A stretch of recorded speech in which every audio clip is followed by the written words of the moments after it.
love this question that you are thinking ahead for next school year and what you can do over the summer to help your team and just build that team dynamic and trust. So first of all, I do want to say it is hard if you are the only person who is committing to that work, or it can be difficult if you are not in a leadership position yourself. But that's no reason not to do those, but just be aware that it can be more difficult.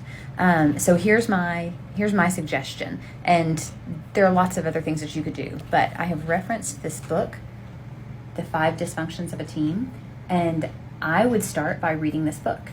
And what I really like about this book is it is a parable of sorts, I guess, and a real life situation that you read. It's an easy read, but then at the back of the book, I want you to see this part.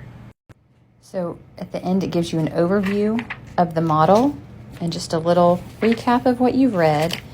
There's a team assessment here. So you can go through and answer the questions. Had a quick announcement there. So you can take the assessment and then it tells you how to score it. Then if you fall under dysfunction 1, absence of trust, it goes through and gives you ideas for what you can do to improve that. If it's the next dysfunction, it tells about the role of leader. This is just a helpful resource altogether. The other thing that I want to share is this.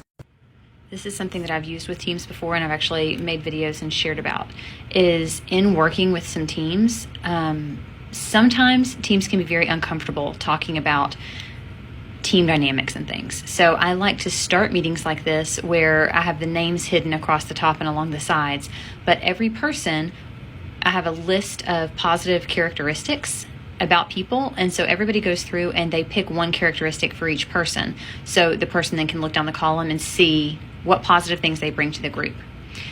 Then this is, instead of the 5 dysfunctions of a team, I didn't think teams would be especially receptive to that. So I called this sheet the 5 challenges for a team. And so it has a graphic from the book itself. It talks about each level, and I have teachers go through and on the team, which of these do you think that we're doing well with? Like what are some areas of strength for us? And it's kind of funny because I've had teams, I go through and identify every single one of these as a strength, even though I don't necessarily think it is. But then they can get into, okay, which is an area that we want to work on this year? And just picking one thing to work on is, I think, really helpful in this process, so it's not overwhelming.